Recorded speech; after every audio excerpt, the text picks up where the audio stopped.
Hi everyone, this is Yashvi Patel and you are watching my YouTube channel. So in the last video, we discussed convolutional neural networks, and in this video, we will do a mini project using Kaggle competition dataset. So we will be using this plant pathology 2021. So let's first understand the problem statement. So apples are one of the most important temperate fruit crops in the world. The foliar disease pose a major threat to the overall productivity and quality of apple orchards. So, the current process of disease diagnosis in apple orchards is based on manual scouting by humans, which is time consuming and expensive. So, they want us to create a machine learning based models to accurately classify a given leaf image from the test data set to a particular disease category, and to identify individual disease from multiple disease symptoms on a single leaf image. Okay, so now we understood the problem statement of this competition. So let's see the code now. So we here I have imported all the libraries which I will be needed for this data set. And let's first understand about data set. So in the data set, if you see, we have two folders. In this we have images, we have training images, and we have test images.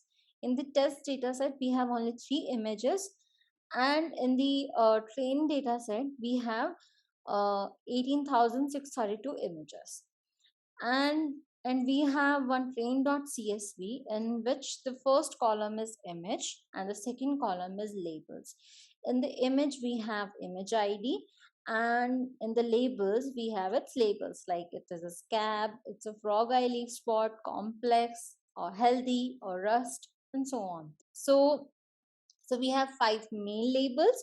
Main labels contain scab, healthy, frog eye leaf spot, rust, complex, powdery mildew.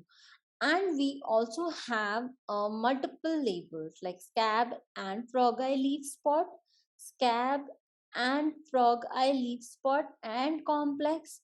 We have frog eye leaf spot and complex. We have rust and frog eye leaf spot. We have rust and complex. We have powdery mildew and complex. And here I have created a bar plot of the labels. So we have, as we discussed, we have multiple labels. Labels can be scab or scab and rust. And we have main labels: scab, healthy, frog eye leaf spot, rust, and complex, and powdery mildew. So um, so before creating any model, let's first visualize our images. So I have created a batch visualize function which takes my data frame, my batch size, and my path.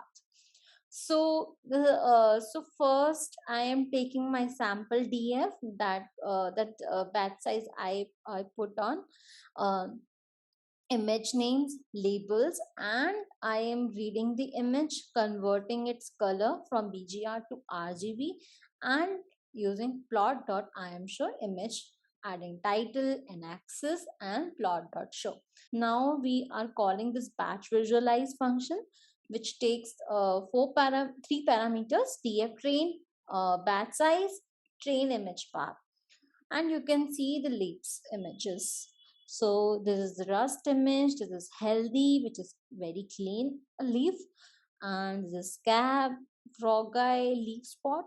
Okay, so now we can also create a batch visualization with labels. Like if I wanted to visualize 9 images of healthy, 9 images of scab, and I can use this function. So here I am just doing taking df train labels is equals to label specified and taking sample out of that label. So you can use this function to visualize healthy leaves, to visualize scab leaves, to visualize eye leaves, frog eye leaf spot leaves, and so on. So now we are done with our visualization part. So the next step is TensorFlow dataset generation. So we will be using this image data generator. So this image data generator generates a batches of tensor image data with real-time data augmentation. Okay, so here I have specified some parameters like height, width, seed, and batch size.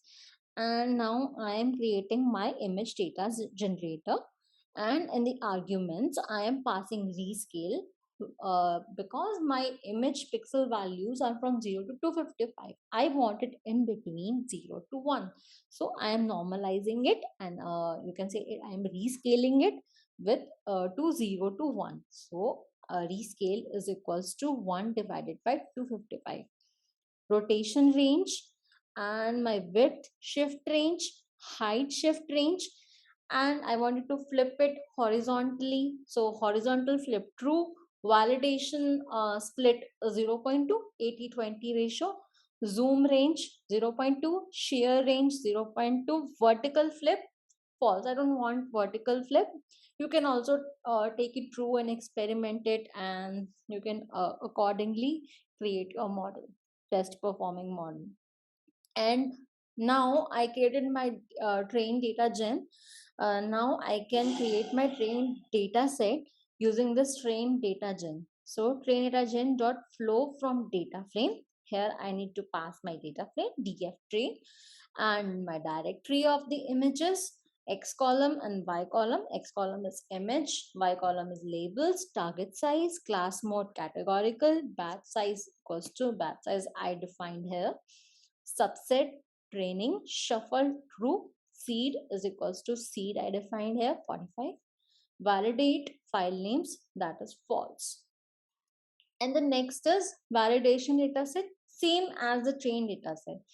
Only thing I need to add the subset is validation, and everything will remain same. And for the test data generation, I only need to rescale my images. I don't need to augment my images. So I created test data gen using image data generator, and in the argument I will pass only rescale is equals to 1 divided by 255. And the input size is height comma width comma 3. So test data set, to generate test data set we will do the same test data gen plot flow from data frame.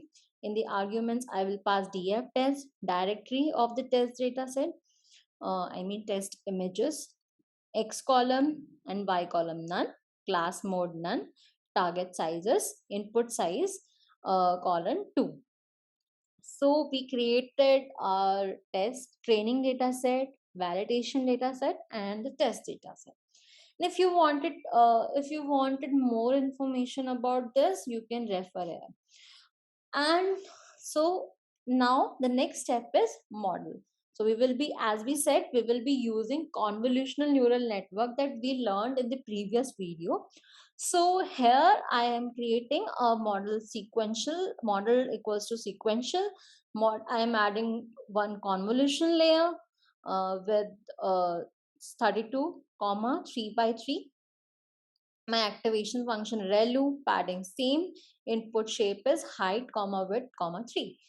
Model dot add, that is max pooling 2D, that is 2 by 2 size.